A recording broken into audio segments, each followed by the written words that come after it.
Detective Wolf, you are disobeying a direct order to stay away from this scene. I couldn't take the time to explain myself. You have to listen to me. It's Eric. He wants her dead. She can prove Kindler did molest kids, that Kindler molested him. I pointed to Eric, who laughed away my accusations. You've finally gone over the edge, Alex.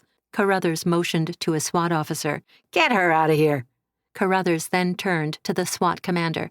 Let's get on with this. The SWAT guy grabbed my arm in a loose grip, expecting me to go quietly. I jerked out of his grasp and grabbed Carruthers. You have to listen! Carruthers grabbed me, intending to turn me over to the SWAT officer again. Ruth Ann stood 5 feet away watching us. I frantically called out to her, Ruth Ann, you have to believe me! She stepped forward and looked at Lieutenant Carruthers. She's not crazy, Lieutenant. Hear her out.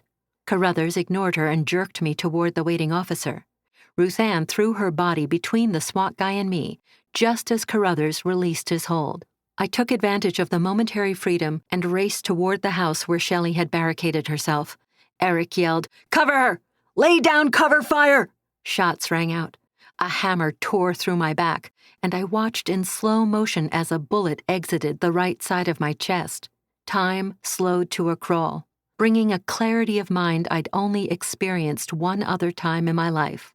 As I fell, I knew without a shadow of a doubt Eric had fired the shot that hit me.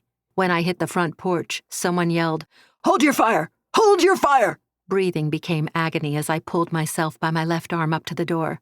Shelley, it's Alex. I'm coming in. Please don't shoot me. Carruthers yelled, Wolf, she'll kill you. Stay there. I'm sending people to come get you.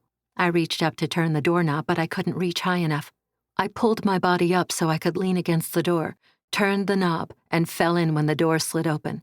Every movement caused a blinding pain to shoot through my chest, but I knew I had to crawl inside before they came for me. I inched my way in, then pushed the door shut with my foot. Shelley! I pulled in a strangled breath. Are you here? I heard a whimper behind the couch that told me the brave little girl I'd met one night in a pitch-black backyard was terrified. I painfully edged over to her. It's okay, honey. Blood seeped from my chest, leaving a thick red streak on the floor as I pulled myself along. She pushed a .22 pistol over to me. I expected panic, but when I could finally see her, I saw gritty determination on her tear-streaked face. She pushed the gun closer to me.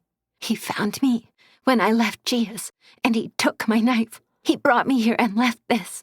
He said he'd kill me if I came out of the house. Carruthers called in. Wolf, we're coming in after you.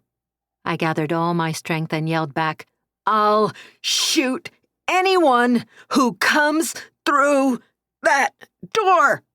Black spots floated in front of my eyes, but I pulled in another breath. Shelley's innocent. Eric's the murderer. He wants her dead. I pointed to the jacket Shelley had on.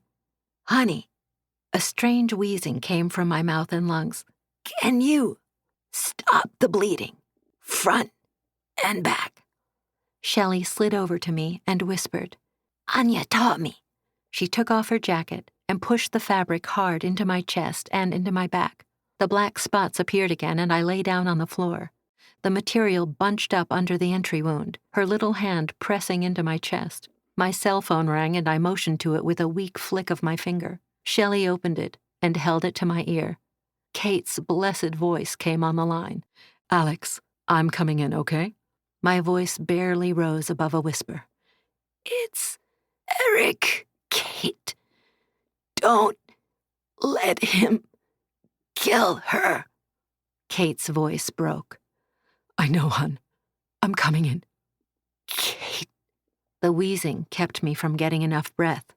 If I die, promise me she'll be okay.